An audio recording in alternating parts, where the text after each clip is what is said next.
A very good evening, folks, and welcome all of you once again to the In Conversation with the Borderlands.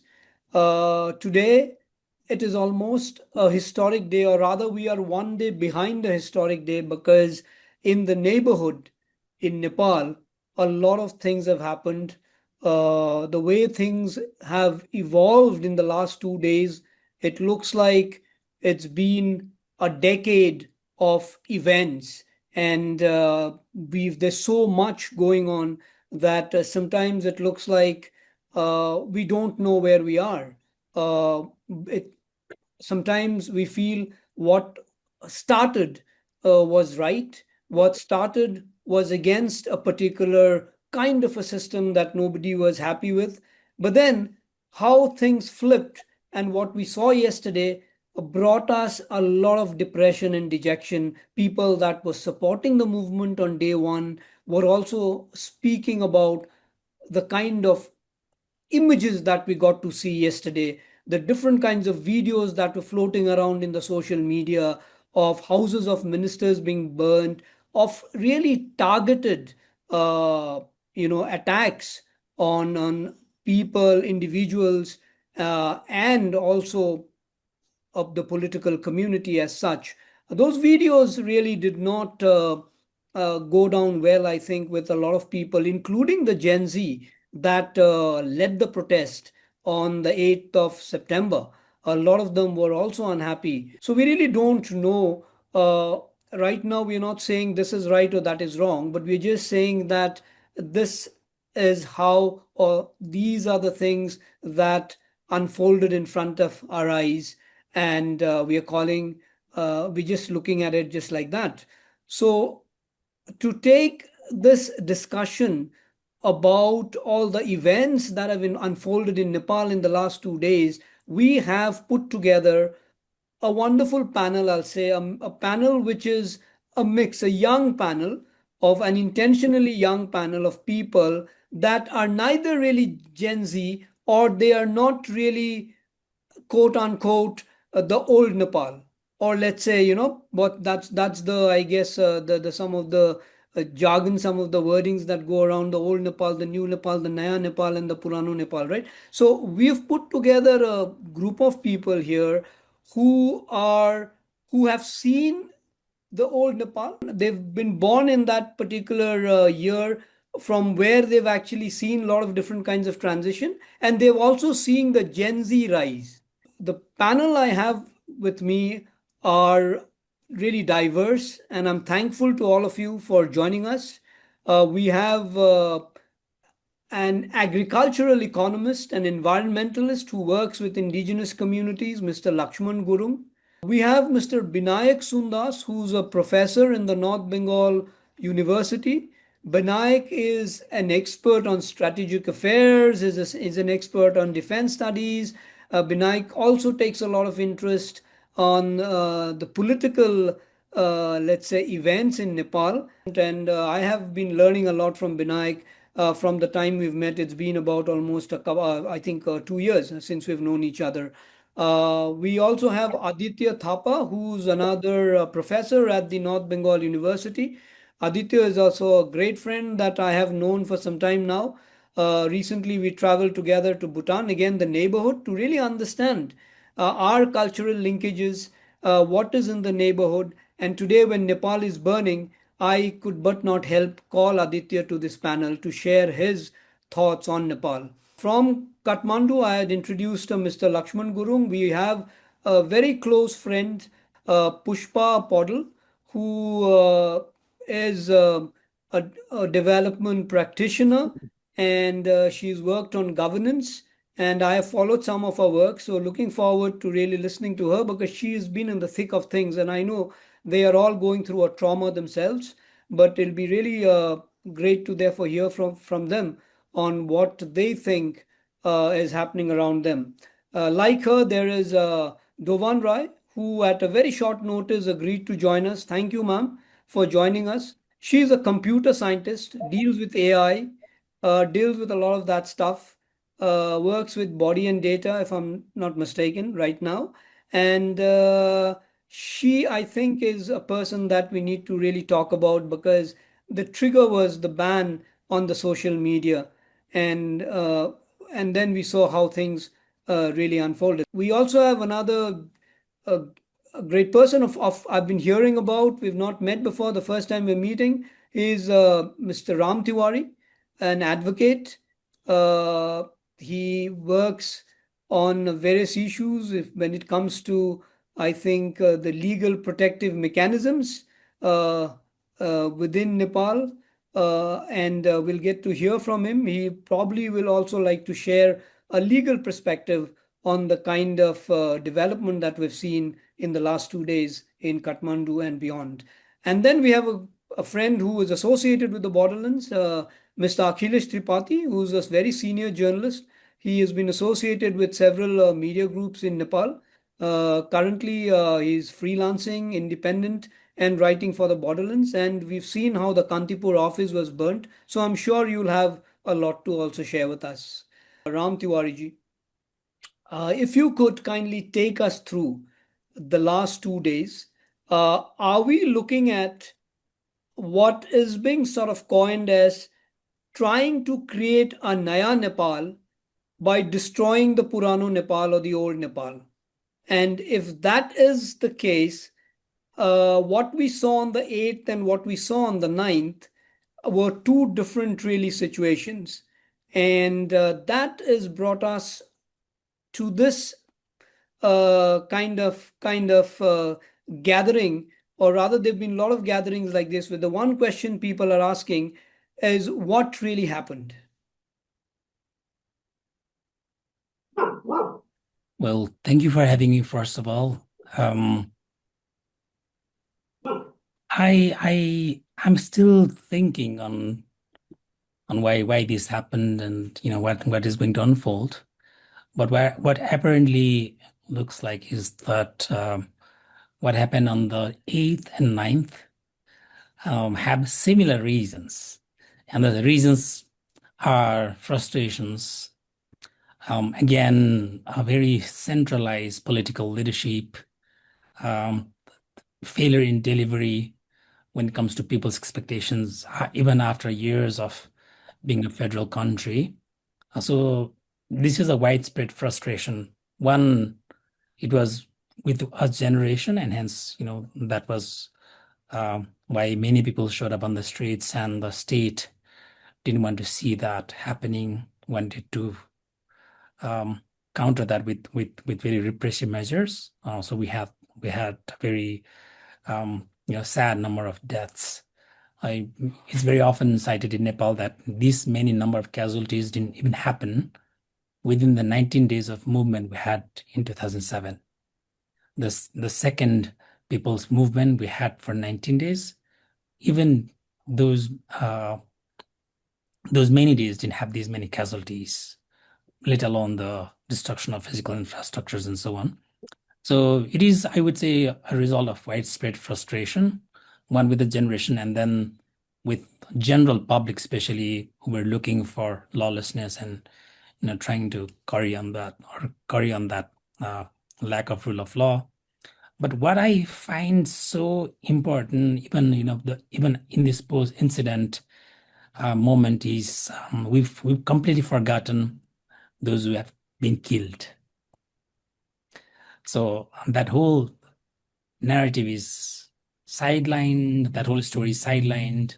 Coming from a very justice perspective, we don't know what's happening with their families, especially those who were killed, were even minors. That is how quickly, the the the changes have happened, and how quickly our memories have swept through many things. That's how I would like to put. But as many of our colleagues from Nepal would also attest. This was certainly because of the trigger from the ban on social media, but it was actually portrayed as a movement against corruption. The Nepo kids was a big, I would say, uh, influence that we had seen in Indonesia and the Philippines and so on.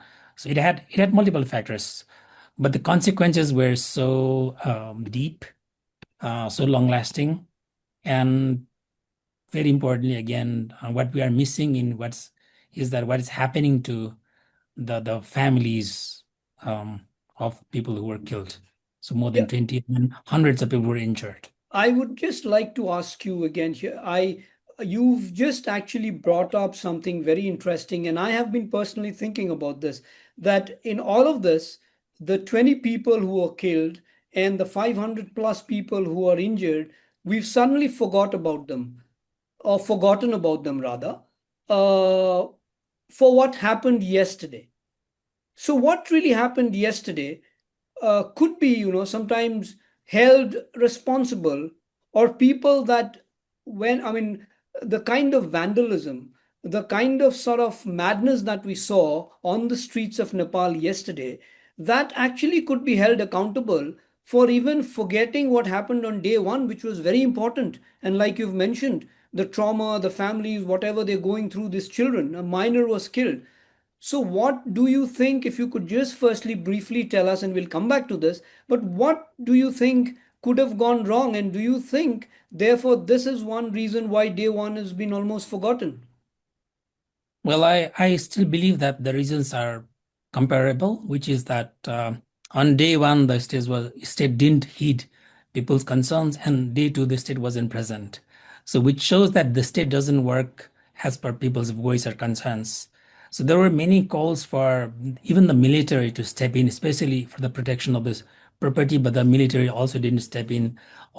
Many of the police stations were deserted. So, people, everybody could go inside a police station, grab arms, and do whatever they want. Or very simplistic, but you can rebuild these buildings, right? You can always rebuild this.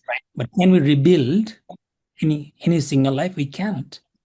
And more than that, it was a killing, it was a murder of hopes, it was a massacre of hopes. It was a murder of hopes, it was a massacre, and you've said we can rebuild the buildings. Some people would say, but why even attack the buildings? But yes, you have a point.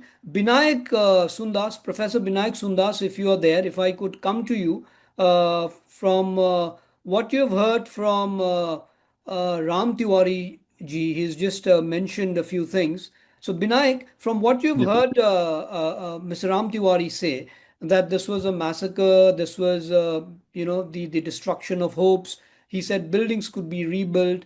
The 20 people are almost forgotten. These are also hard truths that we need to factor in.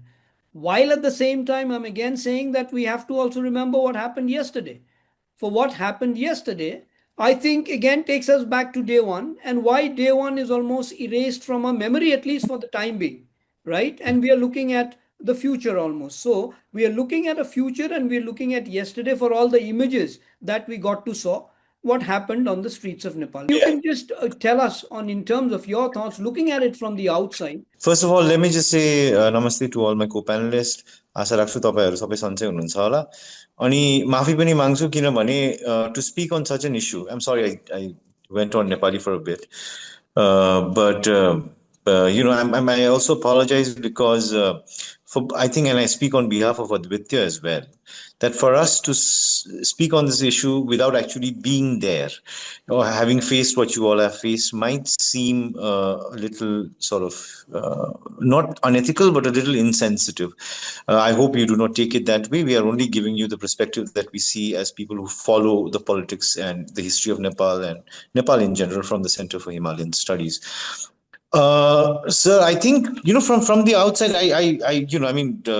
whatever Tiwari sir said, I think that kind of sums up whatever whatever we've been following about Nepal for quite some time. The surprise really was that a movement of this magnitude actually took so long to happen. You could almost feel that something was happening. There was already a need for change. There was already, the structural. If you look at, how every movement, or especially student-based movements, happen. Lack of opportunities, corruption, and then of course the opulence of the elite. And then, one thing that you haven't seen in this is ethnicity and caste. And it's so easily sort of, it's so easy to sort of even imagine a future where these issues will also start coming up. But for the time being, we hadn't seen. There was ample opportunity for I think the sort of the recipe for disaster was already there. And the government decides to do one of the most stupid things that you could possibly do, which is put a ban on social media. That actually shows what Tiwariji was saying, that there's an absolute disconnect of the political elites, even from their own cadre base. I mean, if you think about it, the lack of a cadre base for both the parties was also expressed in the manner in which they could not handle the situation. You wouldn't see these kind of situation taking place in India, in BJP-led states or even TMC-led states, where the cadre would already disperse the crowd. So that also showed that the elite have been so sort of, and that tends to happen, of course, in every sort of, political structure, where sometimes the elites get a little too comfortable with themselves, and then they ignore the rank and file, and then sort of this kind of disaster does take place. But the ban for me also showed how little the ruling elite actually understood the socio-economics of the people on the grassroots. It's exactly what I've written, that social media, it's not just social media, isn't it? I mean, that's why I think even the narrative building of it all was a little wrong as far as media. I mean, Indian media gets it wrong all the time, but even Western media got it wrong when they said people were protesting. I mean, that's not understanding the actual sort of the depth of which this ban would hurt, because social media is also a marketplace for a lot of these people, right? I mean, you have TikTokers, you have Instagrammers, you have YouTubers who are earning from this, right? And then you decide to take that away from them when you've already failed as a political leadership. So I think from the way I'm seeing this, it's fascinating to listen to Tiwariji, because these are the same hypotheses we were having. One thing, I mean, there's others who I would love to hear, but I don't know how my co-panelists would see this. But yesterday, I follow a lot of these TikTokers. Since Aditya and I teach a lot of these Gen Zs, we also try to remain Gen Z-ish. So we follow a lot of these Gen Z sort of influencers on YouTube and Instagram, etc. So I was following this girl known as Elena Don, really like her. And Elena Don put up a statement late at night, and she said that this is not Gen Z protest. You came, they saw, people are, and the only thing that came to my mind was what did you think would happen? Because revolutions never end where they begin.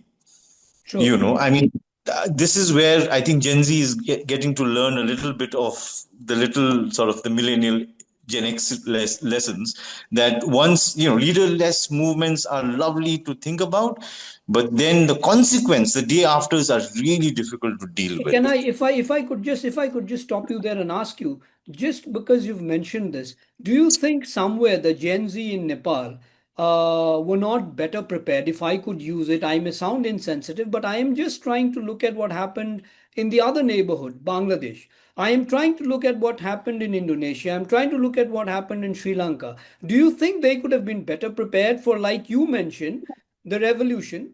It doesn't end, and what happens, what's there in the immediate future? So do you think the Gen Zs were not better prepared, or the kind of preparation they sort of had for this protest was overtaken by the more, let's say, uh, the more, how should I, what term is there to use, the better planned people, the vested interests? Do you think they got into the picture and they sort of almost hijacked what was happening on the 8th of September on the streets of Kathmandu?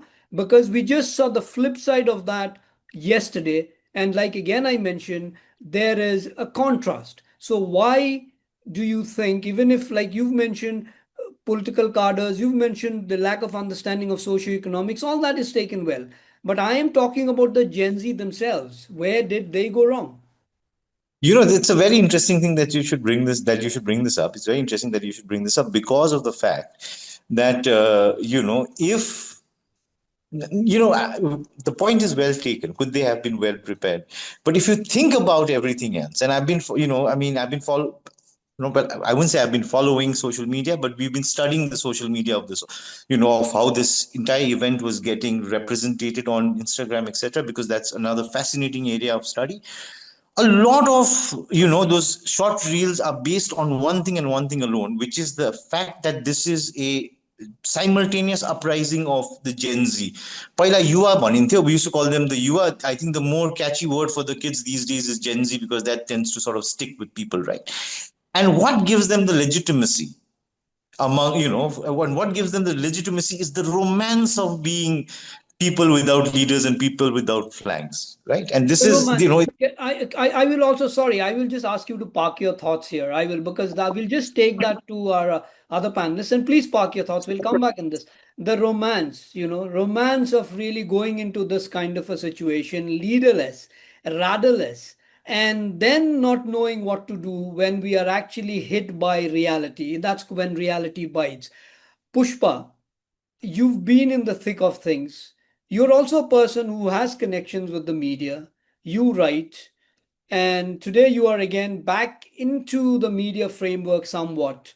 You've been in a development practitioner. You've seen a lot of this. You've worked on governance. Where did governance go wrong? And if I could add, where was civil society? If you really look at what happened on the 8th and the 9th yesterday, I don't see any civil society really. You can't call that civil society. And governance, because governance somewhere went wrong, we had people who had to come onto the streets. So please share your thoughts on these two aspects. So, thank you. I'll call you Bidayak Z for now. Please So, do that. thank you so much.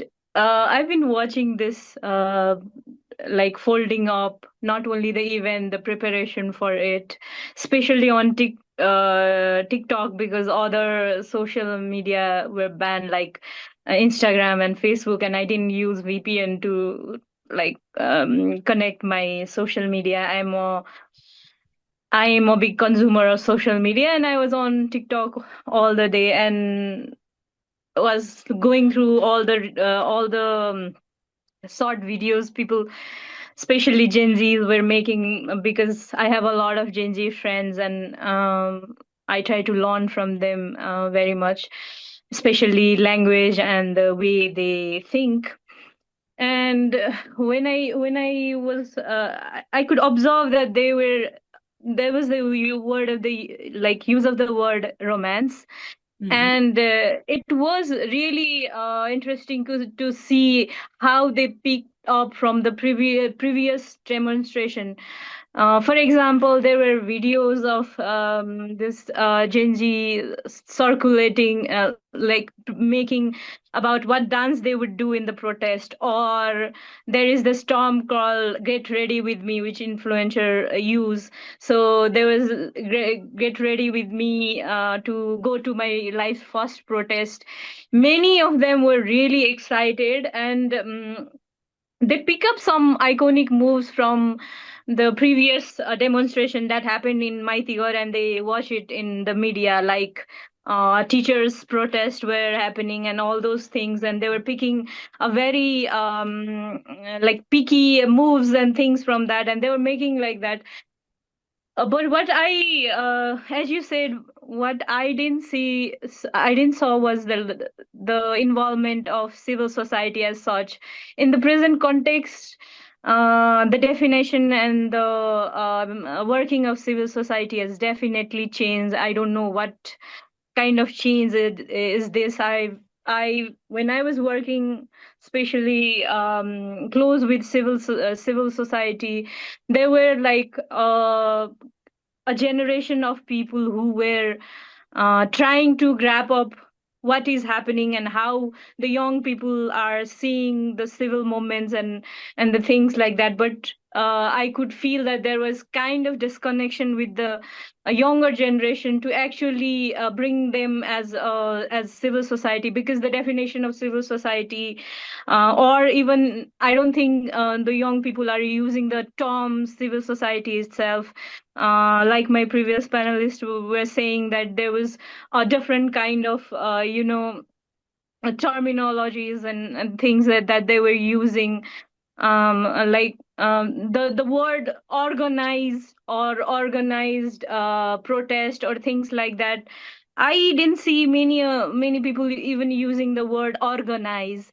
So the change in the language it was so visible, and I think the civil society, especially in Nepal, which is kind of used with a parallel like close with the NGOs, the non-government organization, though they are not only the ones, and about the progressive writers or the those people.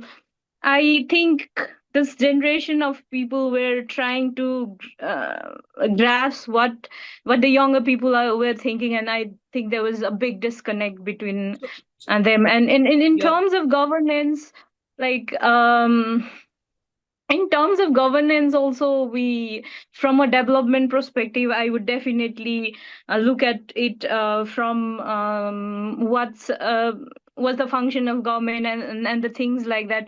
But the young people, they especially their connection to governance, or what if we say government is by seeking the simple service, service such as making their citizenship. right. And this is when they are actually connected with the actual government, I would say. And all those frustration, because Gen Zs are the generation who really express themselves well in their own language. Right. And If I all of could, this yeah, is I'll just sorry. because you've mentioned something very interesting here, and I'm tempted to just come in, and I'm sorry for the interruption here. That Yes. Gen Zs express themselves in their own language, and to be very honest, I have Gen Zs around me, like Binayak said. They have, of course, their students. I also love youth, and I love the Gen Z, but I have not myself, I think, taken that much trouble or the initiative to understand these expressions. Sometimes I get very lost in their expressions. So there, do you think there the disconnect? I bring in civil society again here. This disconnect, it could be intentional, it could be unintentional for, the way, I mean, the kind of pace we have in life today, everybody is busy. The Gen Zs are busy with their life. We are busy with the millennials are busy with their life. Everybody is busy. So therefore, this disconnect, do you think somewhere so we're blaming if the blame game is already on, right? We're saying, okay, the political parties, the Binayak mentioned, I agree with him, the political cadre, that cadre system was not working. They could have done a lot to at least calm down the situation. The civil society seemed to be missing. There were some people that came out, I think, in the evening yesterday, and they were trying to stop people from ransacking, I think, the malls or the shops and stealing and all of that. There the civil society was gradually showing up. People started to realize, they're saying, no, no, we can't burn and burn down our buildings, our cultural heritages, because I think they went and attacked also some places in Bhaktapur and all of that. So this disconnect that you talk about in terms of the expressions, in terms of how the Gen Z functions, is, I think, very important. But we'll come back to that. I want to take the same question I want to take to Madam Dovan Rai. If you could tell us, you are a computer scientist, and the Gen Z today uses the computer, and we've all seen, and this is something that we cannot deny, although of course there are other more stronger reasons like corruption, nepotism, and all of that that led to this situation. But the social media ban in Nepal acted as a trigger. And today, the Gen Zs are totally, like Binayak, I think, mentioned some time back, if I'm not mistaken, or Tiwari ji, it's not just about using the social media for the heck of using social media, but their life revolves around that social media, right? So this expression that Pushpa spoke about, insofar as the Gen Zs are concerned, their language, their expression, their involvement with the social media, how do you think we should address this as a society, and are we losing out? For what happened in Nepal is only probably the tip of the iceberg. Probably these things are happening in other societies, and soon, God forbid, we don't have a situation like Nepal. Madam Dovan Rai, are you there? I think there's a problem with the video. Uh, if we will wait for her to get connected. Can I take the same question to our friend Mr. Lakshman Gurung? If you are there, Mr. Lakshman Gurung, can you can you take this question that I asked just now asked uh, Dovan Rai? If you could tell us about your thoughts insofar as the Gen Z is concerned, their expression, their lifestyle, and their involvement with the social media, which makes up a lot of their life. Thank you for your question, Bidhakji. But I'm not a technical person, because so I can't answer or deal with technically. But only I would like to say that whatever happened incident in Nepal these 2 days is really not a fruitful things, fruitful matters. Uh, Anyone in the society can't bear it.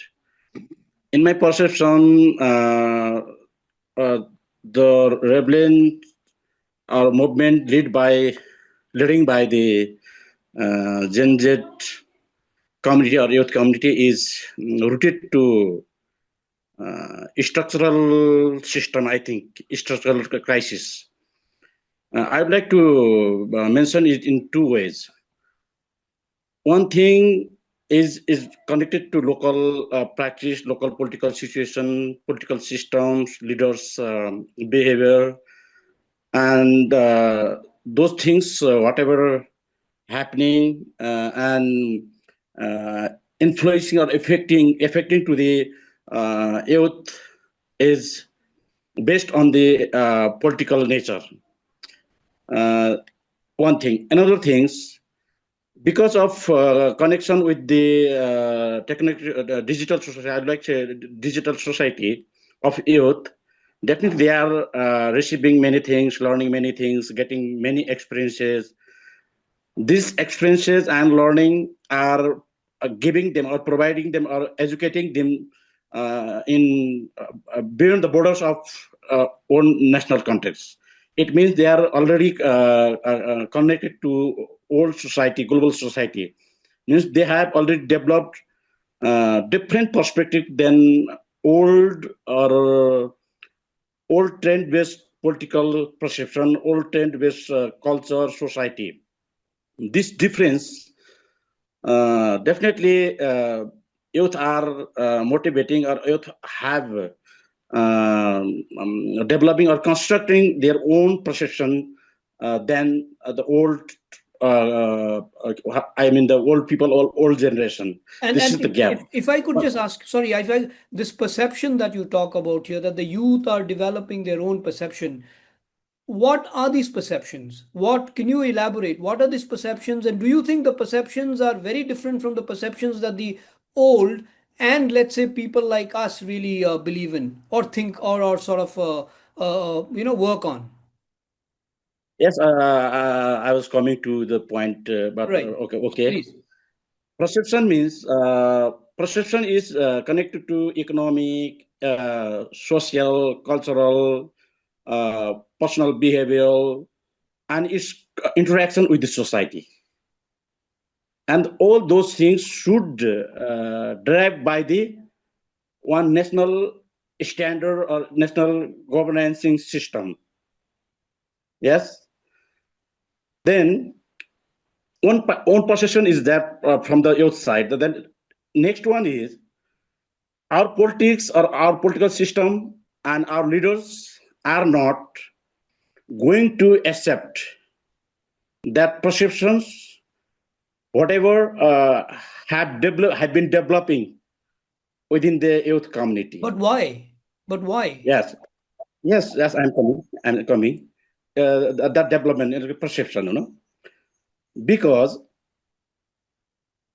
uh, in fact we should not hide. We should not make a illusionary that, especially old political parties and their leaders, really not ready to suppose new generation, new ideology, ideology means not only based on political or economic. But does it Because threaten their existence? Sorry, I'm sorry, I'm interrupting you because I'm trying to understand. And if you could quickly tell us, these ideologies, these perceptions, these have all come from, and we belong to the same society. I think it's the same political culture, it's the same political society. So, how does it threaten their existence or their very survival that they have to react the way they did on the 8th of September when live ammunitions were literally hurled on the students that were protesting and they were all unarmed, at least on day one? Vidayakji, right now I cannot detail or short what is the gist things hidden inside of that revolt or movement done by the youth. I can't short out or I can't detail out, but Right, only one fair thing enough. I can Fair enough. say. I can say that definitely there are difference or gap between ideology among old and new generation. These are also interconnected. I will come back to this. You've said perception, you've said ideology, you've talked about a gap. Yeah, I think yeah. that these are very important observation. I just want to quickly here bring in our friend Aditya Thapa, because he sort of is a person I think who can walk us through this very, the very essence of why ideological gaps exist in different societies and how they expand over time. And we come to a situation like the one we saw in Kathmandu on the 8th and 9th. Aditya, if you could kindly uh, take us through this situation that unfolded in Nepal and what our friend Lakshman Gurung has just mentioned, insofar as gaps are concerned in a political society, in a political culture, and the gap has widened so much that today the Gen Zs are almost seen as a threat to the very existence of the political culture or the political system or the structure, the system that exists in place. If you could kindly share your thought on that first.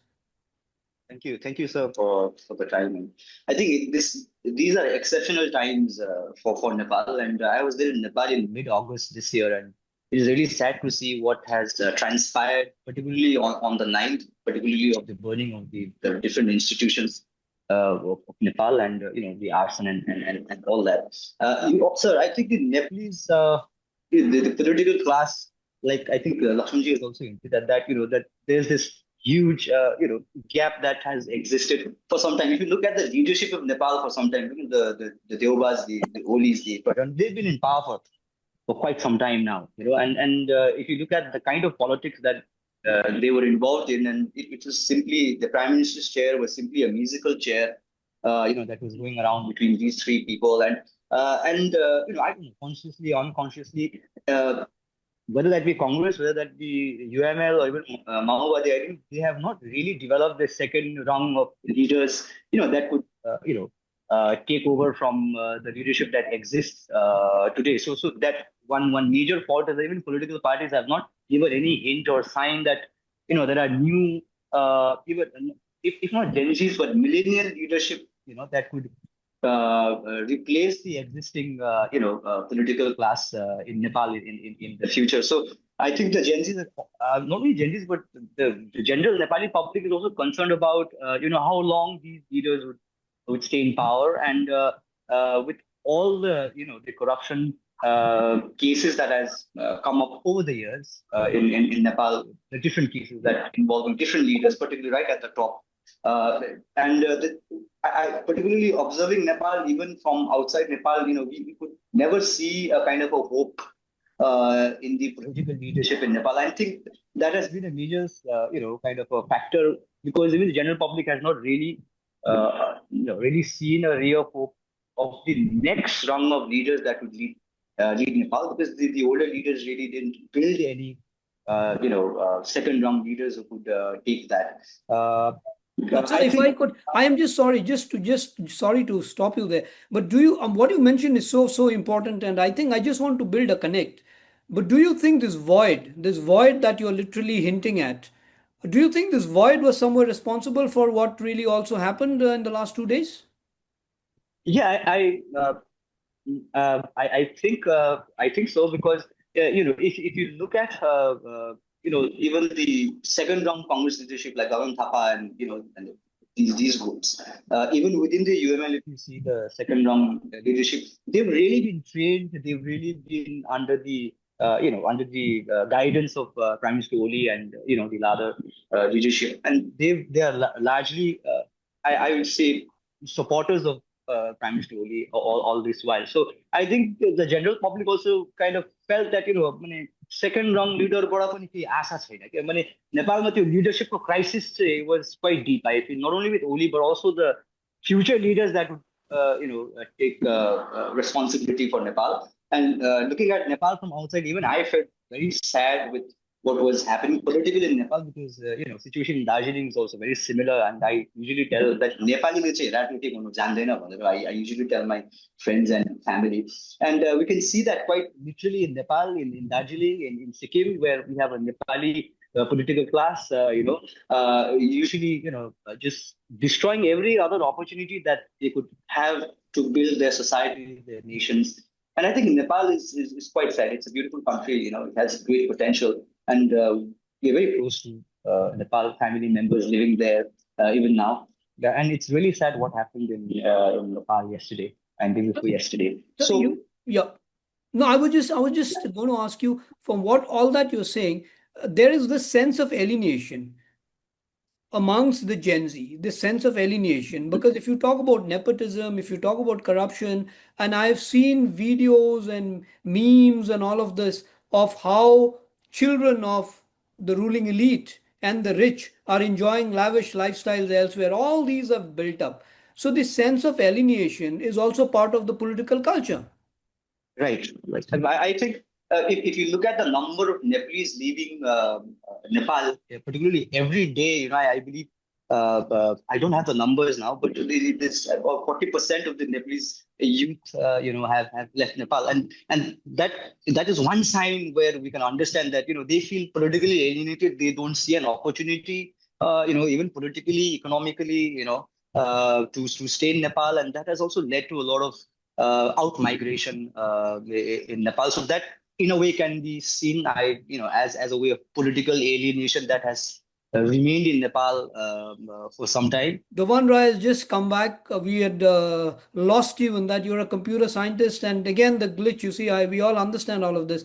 The question that we are asking, and the question that I want to ask you, looking at how social media ban really was the trigger, and that is the lifeline, literally, of the Gen Z, not the Gen Zs, all of us, but then the Gen Z uses the social media that much more. I would like to ask you two things. One is, do you think the ban really was the trigger, or that there was already a movement in place which would have unfolded, ban or no ban? And number two, what happened between the 8th and the 9th? Why was this complete contrast between the 2 days, and what really went wrong? Okay, thank you, Vidak. Again, I'm sorry for my glitch. Okay, answering your first question, right?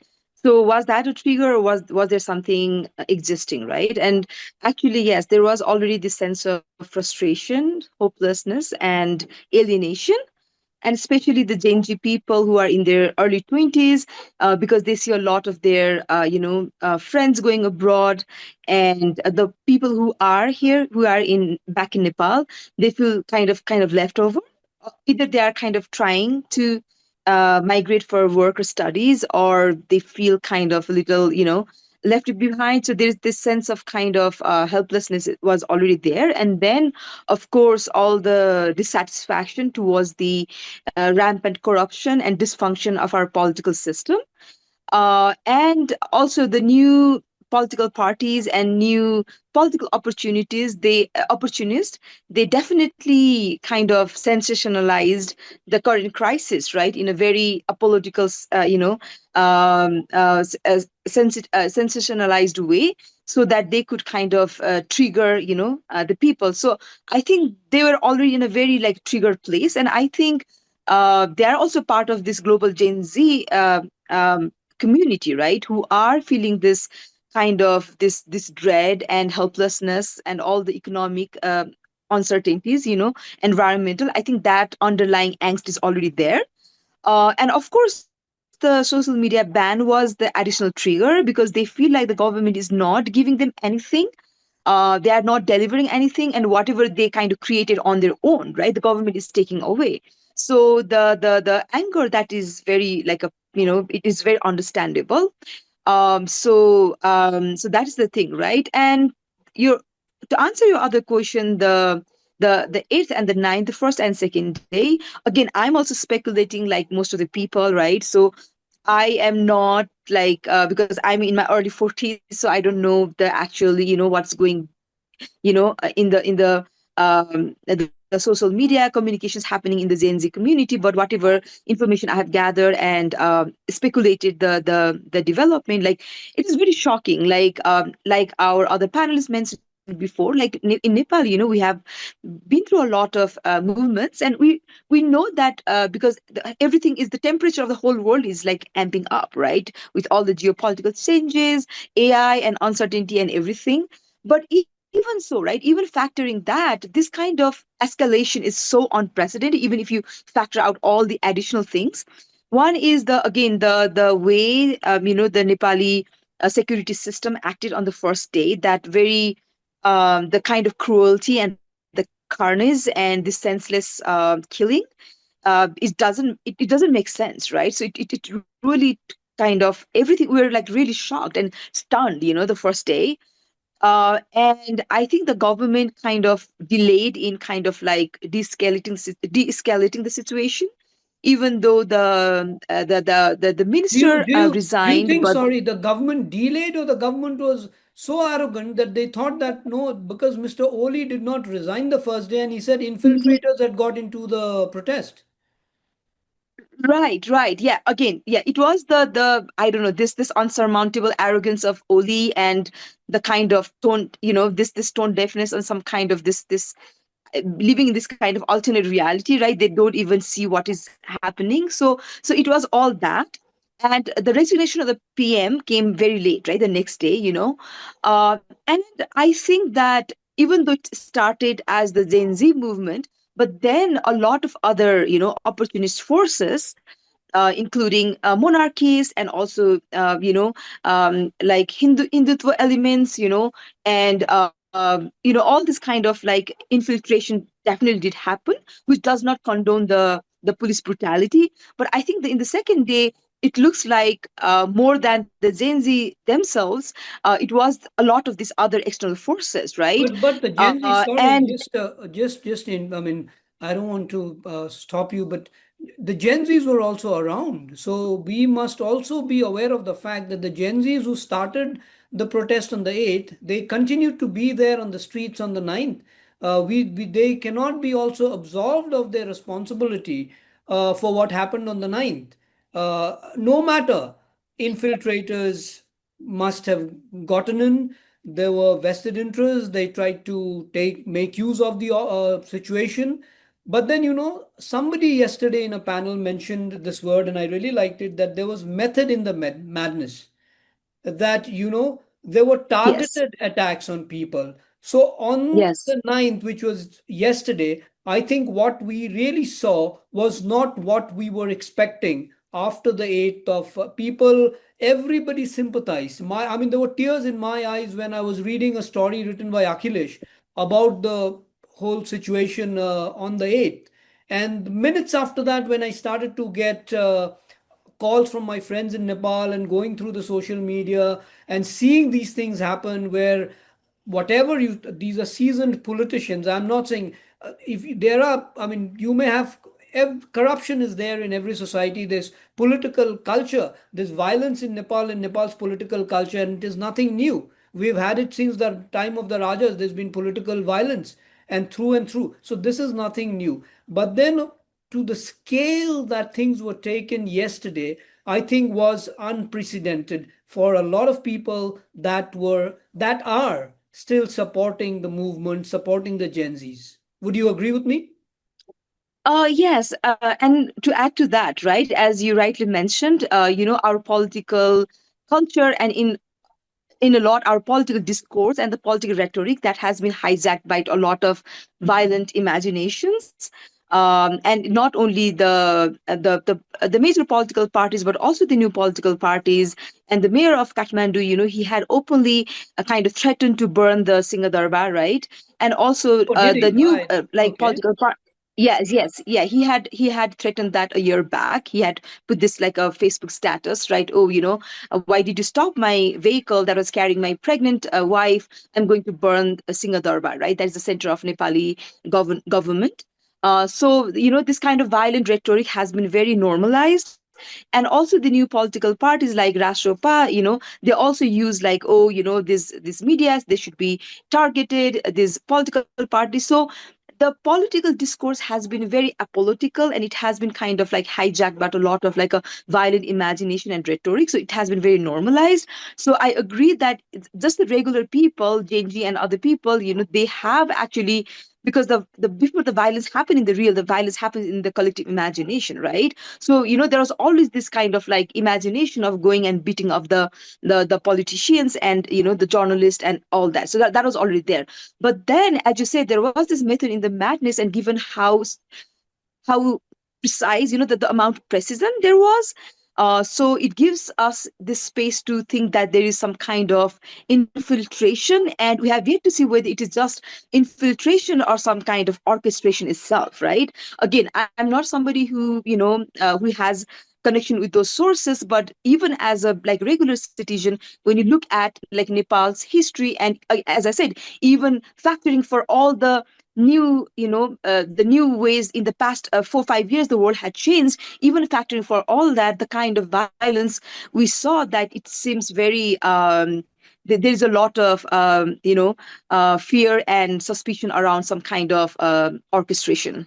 Okay, so there's a suspicion around some kind of orchestration, and that happens. I think we've seen that in Bangladesh. And Binayak has written a lovely piece. I'll request all of you after this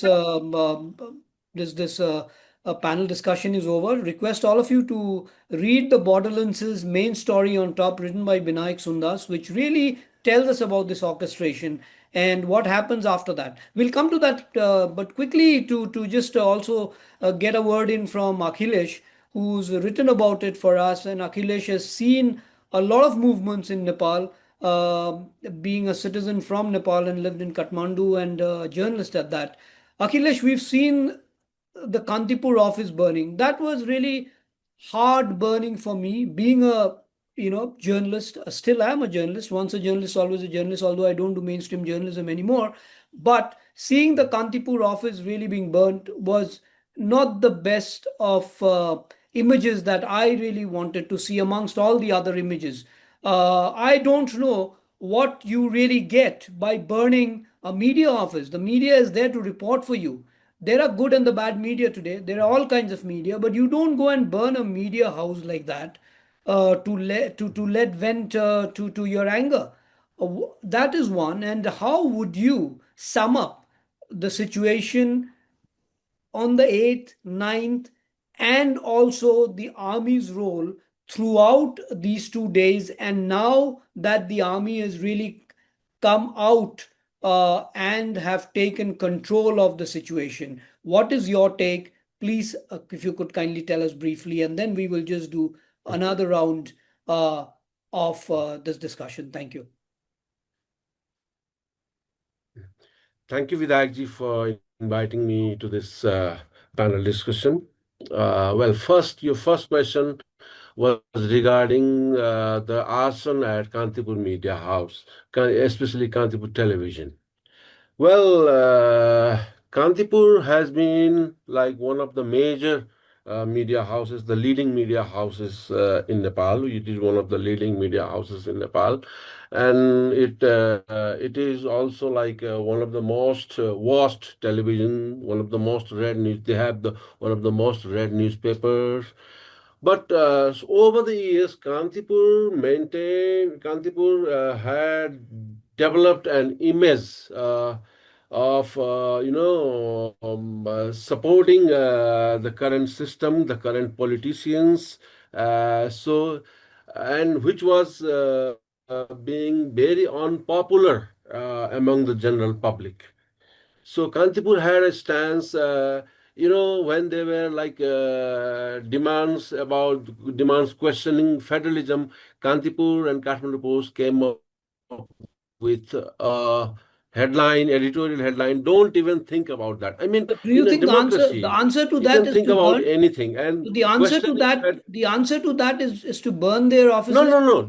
I'll come to that. I'll come to that. I'll come to that. In a free society where free press should be respected, it was totally uncalled for and condemnable. But I was just going through. I was just taking you to the background, like what happened, and a certain vested interest groups were always against Kantipur. Certain vested interest groups were always against Kantipur, and they were looking in the past, in the royal, in the pro-monarchy protests also, people tried to attack Kantipur, and but the attack was not at this scale. So certain vested interest groups were always looking for an opportunity to attack Kantipur. So, and finally, when the police, they kind of surrendered after earning a bad name on Monday because of the killings of students and youths. And when the police surrendered, it was an open invite for some, antisocial elements. It gave them a free way. They just ran into wherever they wanted and just did whatever they want to do. So, and the second question is, yes, on Monday, September 8th, the police brutality was largely responsible for what happened on Tuesday, the following day. What started well, very well, what started very well, I am very sad to say, ended very sadly and very badly. So Monday gave us hope, but Tuesday was hopeless. What But we see, saw on Tuesday. Akhilesh, I just want to ask you this. See, I totally understand. It is very now, I'm Mhm, not saying easy or difficult, but I think plain and simple. We know what has happened. We'll say, okay, what has happened on Tuesday, we all know, and what has happened on Monday, we all know, and what has happened the next day, these mhm. things will be talked about, right? But then Right. we all know that the protesters who are Mhm, on the ground, mhm, they are Gen Z, all right, and they are mhm, also people that are well informed of what they were going to do and what they could mhm, anticipate in return, right? And after that, what could mhm, happen? Do you think, again, I ask you, and as a journalist, you tell me, do you think that protest of that magnitude, it was not a small protest, if even from day one, and the mhm, scale just mhm, just just grew, and do you think, mhm, therefore, that they would be not aware of the fact that if their protest could be, I mean, their protest could be derailed, uh, because there are also other elements, and the political culture in Nepal, from its history, has shown that there have been lots of different elements that have always tried to take advantage, and not just Nepal, in any other political culture, this is the situation. mhm. Yeah, yeah.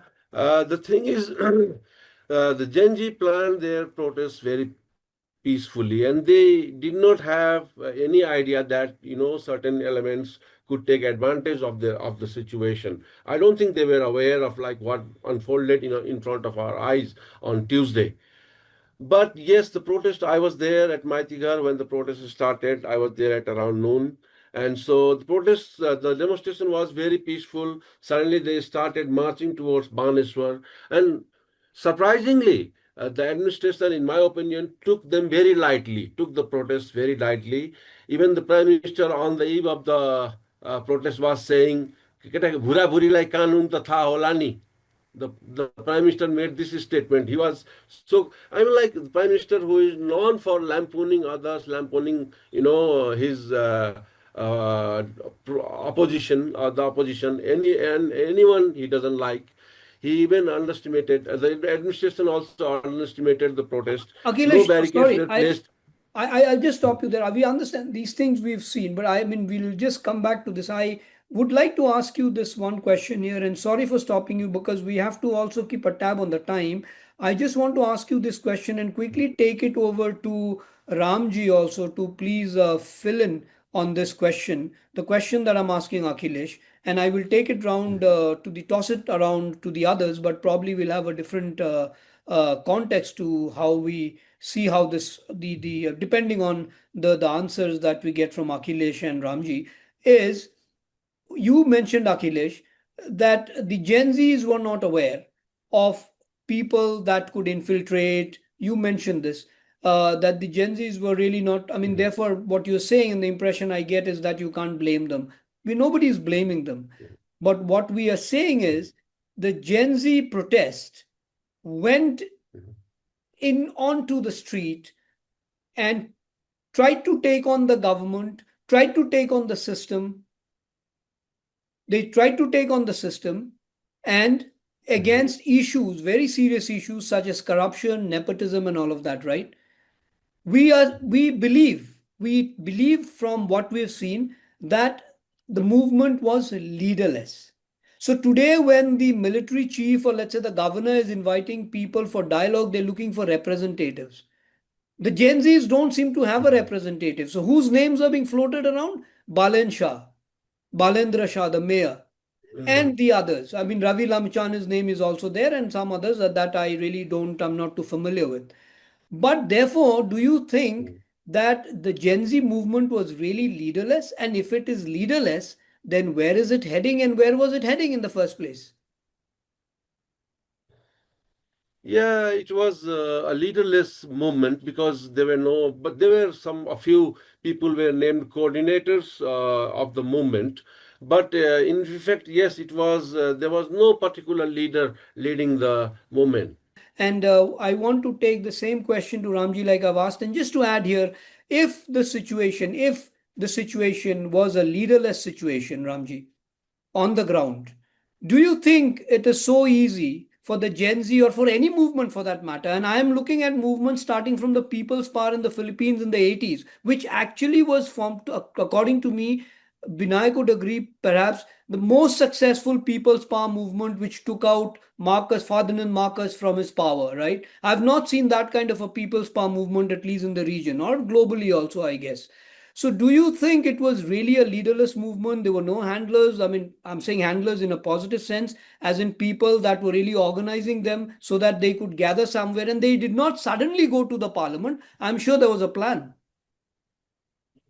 I agree. I would say largely to the fact that it was a leaderist movement. I would even not say that it was a movement. I would say that it was a moment that It was a moment. Okay. it was a moment. It was yet to become a movement because before Tuesday, let's say Monday, the day before yesterday, there was no small initiatives to gather, organize, storm ideas, and present.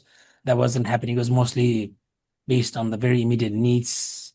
Of course, it was built on the frustrations about corruptions and nepo kids and all that, but it was yet to become that widespread movement, and hence we didn't have that leader. We had many ideas, but not somebody who actually could, you know, built on all of those ideas and frame it as a movement. So you'd say this was organic then? Then people really Yeah, connected with each other on social media, like somebody mentioned that they were deciding, Pushpa mentioned that they were deciding what dress to wear, how to come out, where to, so it was all very organic, you're saying. I would say that, especially on the first day, on the 8th, because these kinds of small moments continue happening in certain places like Maiti Mandal and all. This happen. There are very symbolic kinds of movements happening, uh, but to become something about widespread movement, I think the apparatus is a little bit different. The mechanics are different. What I would like to stress here is actually the fact that on the 8th, there is no state for people. The state was very elitist. It had this very big boast of elite impunity, like Achilles he was mentioning, calling out names and shaming them and all that. And so it still wasn't present for people. Still wasn't also present for people yesterday to The protect. state was not present for people, and I would just like to ask you quickly here, where was the army? Until yesterday, That's the what I'm army, asking. yeah, the state. Of course, the army is part of the state, but also I understand you are talking about the political the leaders and the political class as well. But I'm talking about the army that eventually came out, but they came out, I think, a little too late. after all the damage was done. Too late, I would say. I mean, as you could see, we were making so many appeals for army to actually step up and at least to be present, especially to prevent the vandalism, right? Because what led Monday wasn't leading Tuesday, I would say more or less. So there, it was more of a mix of multiple factors, frustrations from many sides. So yesterday was again the state not being present because the leaders were taken away, All right. also helpless, and the military wasn't doing anything. Right, got that. So the state was not present and the military wasn't doing For anything. I people, think especially, it was not present for people. people were It was present for people, and then of course we saw there was whatever. I mean, there was all that little mayhem. And Not just little, there if I was can add chaos. one Yeah. sentence, maybe this is just my very small figment of imagination. I would like to sometimes think that the army wanted to prove that they're the ultimate. Sometimes they want to wait and like be seen. Well, I'll take that question to Aditya Thapa and ask him. Uh, Aditya, what do you think? You think the army wanted to wait because there've been different theories floating around, and the army has been questioned by lots of people inside Nepal, from what are my friends yesterday in their discussions, and also people I know on. Why did the army wait for so long? I mean, on the 8th, when we had a situation, and Nepal, Aditya, we were speaking about it, the political culture of Nepal and the kind of violence it has seen in the past, that I think it would not be wrong to say that the army or the state to anticipate that something would have gone drastically wrong the next day and should have been better prepared. Yeah, so for me, I think after the first day, after the killing, and in the evening, I think the communication minister came out for a very small brief, a press brief or something like that. And the way he replied to the reporter, when the reporter asked if everyone is saying that moral ground prime minister only should resign, and the minister said, "Bato bada resignation na gera ta hudaina." That kind of a statement, and on the part of the army, I think what I kind of agree with Ram sir here, because I think the position of the army in Nepal is very different. It's very different from the Bangladeshi army, which is or the Pakistani army, which has taken up coup, and I think the army in Nepal is seen in a very different light, the last resort, and I think army has also tried to maintain that image. I think they've had a difficult time in the transition period also because of its earlier position, being closer to the monarchy and not under the parliament.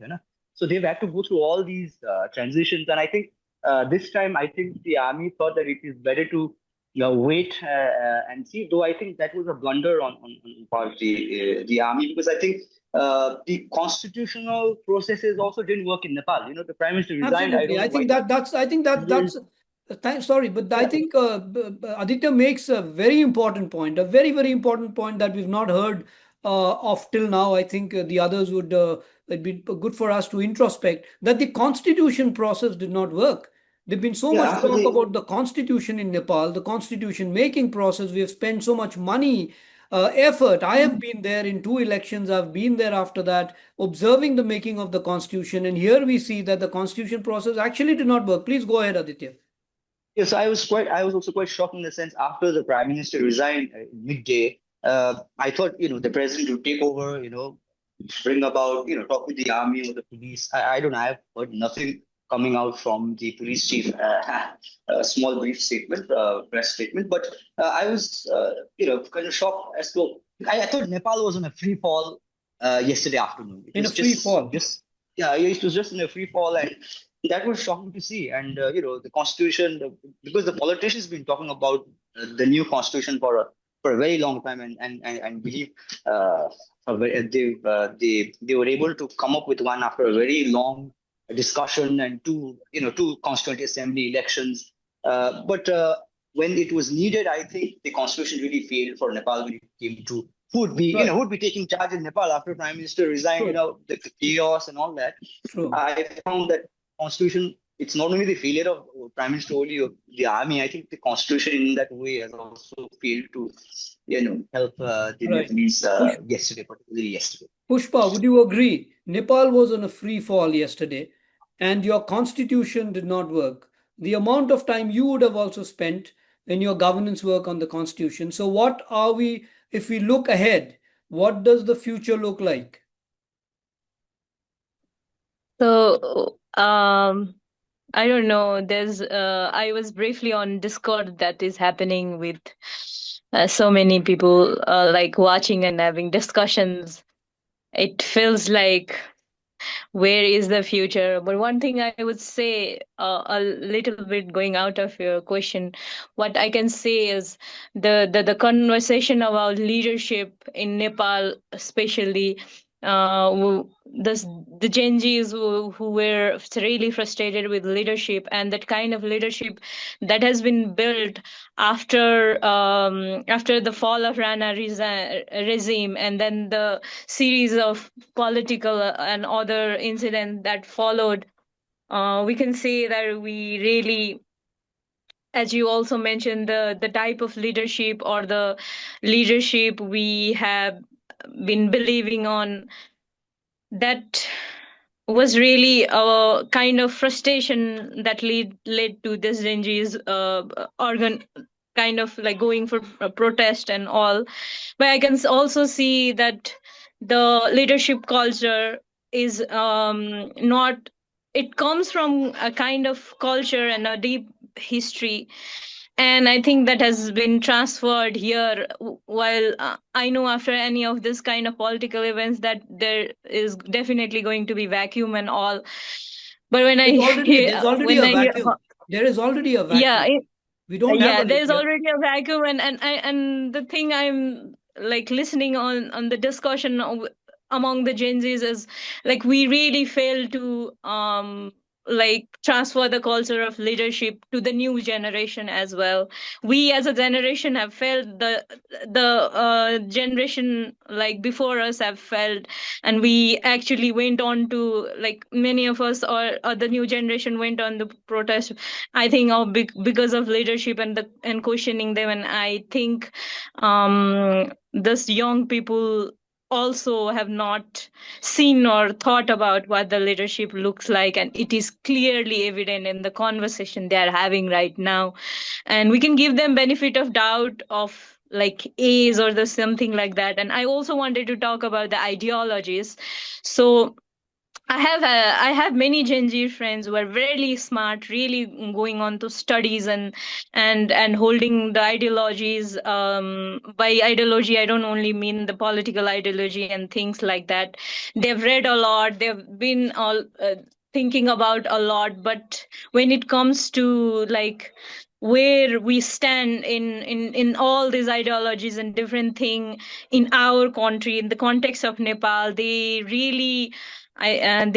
are really in, disconnect with how they can connect this to the context of Nepal and everything like that. Totally. So on about the army thing and all, I think there was this survey once done by one organization, which actually asked people, who do you trust as an institution, and the highest percentage was on Nepal Army.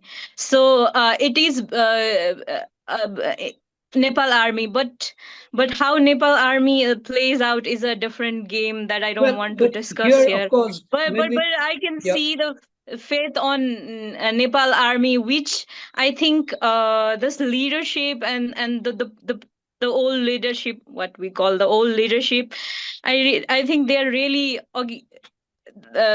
disconnected from what Yeah. And people have been thinking. isn't it a little ironic, because here we are talking about, I think Nepal has been one country that I've been closely associated with from quite some time. Elections, its democracy building, as a journalist covering the Maoist movement, and now I'm connected to Nepal, you know how. So I have been but connected to Nepal in different ways, and the democracy building in Nepal has, I think, gone through a lot. And it is really ironic then, therefore, to even to hear this from you, that a survey says that they they have that trust is on the army, that belief is on the army, to sort of, but we understand this is where I think Aditya, when he mentioned, and I think Binayak somewhere mentioned, in terms of where your political parties, your political system is not working. You see, every political system everywhere, there are cadres, there are cadre-based political system, there are political parties that have to be close to the people, not just during elections, but throughout the period of governance. When they come to power, it is political parties that make the government. Anyways, that's a different discussion. I'll just go over to Mr. Ben and bring Binayak to wind this up for us.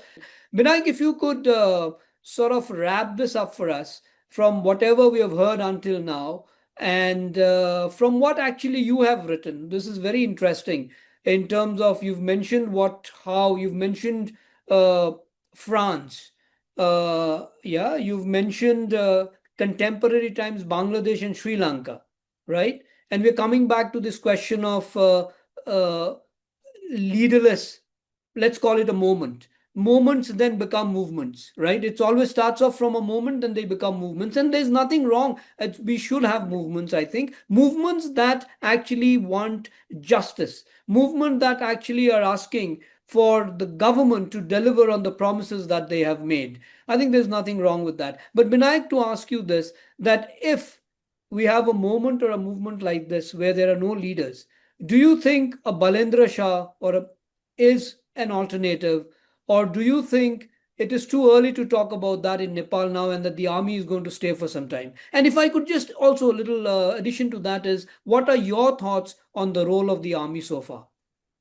Yeah. So before I sort of sum it up, let me just congratulate, and I almost clapped when Ramji called it a movement. Yeah, since we're talking about the Gen Z, in their lingo, you'd call it, he just laid it. Yeah, that was an absolutely beautiful term. Ramji, I hope you don't mind if I borrow it someday and while I write. Right? Ani, sir, with your before I go to that, if you just allow me to, I think we are making a small mistake here. In so much as I think we are treating the Gen Zs as a monolithic whole, as if it's a predefined, well-structured group that, they are not. They're not. The only thing that brought them together was the fact that the government was led by a baby boomer who did not understand what social media meant to these kids. And he gave them the quintessential other, and that helped everybody come together. And in what Ramji was saying, in what Lakshmanji was saying, in what Pushpaji was saying, when everybody was speaking, I could make out that one day and by the way, one of the things that I think Sir may fail to, I mean, not fail, but I think he did not mention was, I'm actually, my actual Ruchi one is the history of Nepal. Right. So since, if seen from that perspective, when we sort of rework, what happened in the last 2 days, as we did for Jan Andolan, as we did it for the 1950s and so on and so forth, we will understand that this group like Gen Z one, to call this a monolithic Gen Z might be wrong.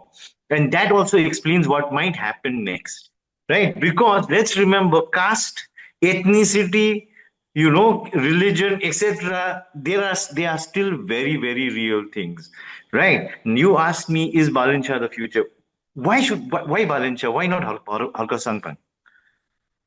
If you give it to Balincha, what stops people from saying, why didn't you give it to Halka Sangpan? Right? And how quickly does that develop into this question about, are we the neglected people? Right? Is everything just going to be about Kathmandu, about, sorry to say this, but Nachuches?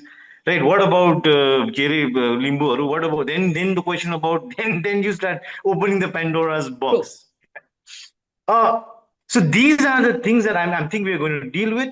The army's role so far, I think I would just diverge from what Ramji and Advait was saying. I think it was just perfect. Not diverge. I think I'm coming closer to what Ramji was saying. I think they planned it perfectly. It was almost brilliant. When the general comes in the night and like the father of the house says, "Yeah, I boyo, yeah, I will."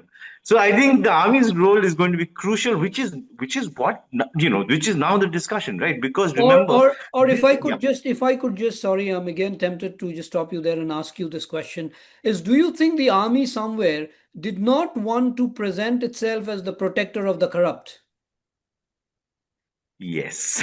Exactly. They were very careful about, I don't know who was doing the PR of the army, but they were certainly better than the ones who were doing it for the government.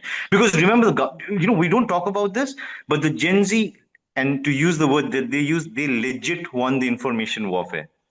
The government had no counter narrative. I know it happened very quickly, but sir, you and I both follow how the BJP functions, and if you remember what happened during all the movements, including the one in JNU all those years ago, the government had a counter narrative ready. BJP has a very, very strong social media presence that creates a narrative. Ori did not.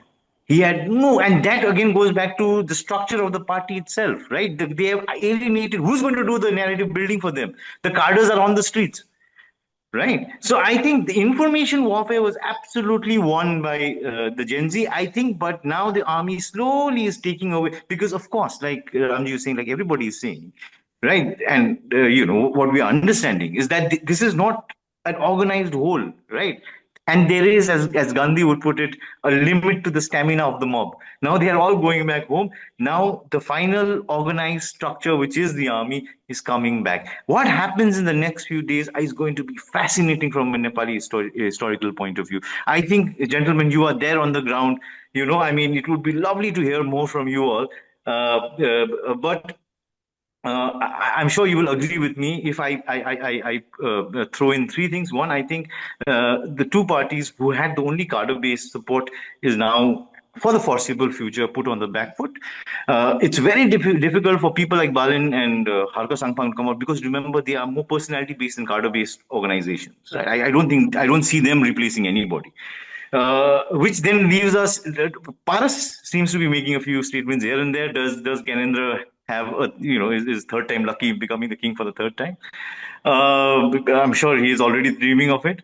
And then what seems most obvious is it's probably the army is going to play a much bigger role than what we've seen them so far. So that's all that I think I would want to say. Right. So I think you make some very valid points, and thank you for wrapping it up on that note. I think the army, uh, even if it doesn't want to, for the fact that there is a vacuum, there is a void, I think the army is going to stay there till such time there is the semblance of what I call quote unquote normalcy on the streets of Kathmandu, and people are able to come out and do their daily chores and go to their offices. Children, students are able to go to schools and all of that. So that's normalcy. But yes, you've mentioned something very interesting that the Gen Z should not be seen from the monolithic framework. That's not really the case. And I think in our discussion, sometimes we try to tend to go towards that direction. And I think it is not intentional. Why this happens is again because the way the whole thing unfolds, you see, because it is the social media again which brings them all together. They gather together in one place through the social media, which was banned and which really gave them the power to really go after a system which banned or which literally severed their lifeline. So you see, and then the Gen Z on their own, like we all know, there is no leader. It's everybody getting together, wanting to really come out in their best dresses, wanting to come out and say the right thing in their kind of expression. So all of that, I think, are sometimes are things that tend to put them in that monolithic, sort of a frame, which should not be the case. And insofar as I think, all of us, we all have spoken about in terms of the 2 days, I think in a moment or in a movement, the way things unfold, it is sometimes very unpredictable. We cannot dismiss the fact that there was a mob, and we know how the mob works. We also have seen that there was a method in that madness, and we must therefore accept every different thing that has happened in the last 2 days. But at the same time, like Mr. Ram Tiwari had mentioned at the beginning, that we must not lose sight of the fact that 20 lives, young lives, were lost on day one. And that, for me, also was the trigger for what was to come, and I don't know for what probably is to come in the next few days ahead of us. Thank you so much. I just hope that Nepal, which is a beautiful country, beautiful people, and it has been working for its a democratic order or the democracy building, and like you've mentioned, Aditya, the constitution, There's been a lot of effort that has gone into building the constitution since the 2008 elections, I remember. And it is not easy to really build a constitution where there are diverse sort of aspects in a society. You've talked about caste, you've talked about different things, and they all come together, and everybody is looking for their right. Everybody is looking for a level playing field, which is, of course, not there. And that is, I think, another very good reason for us to have another debate discussing where is the level playing field in Nepal. And I'm sure I'll see you again sometime to discuss more issues that will bring us back to understanding why the 8th and the 9th of September happened in Nepal. Thank you so much, all the speakers. Thank you for your time. We've had a wonderful 1.5 hour of discussion, and we'll try and do justice to all that you've spoken about. Thank you so much. Thank you too. And Thank thank you. you all. Bye. Thanks.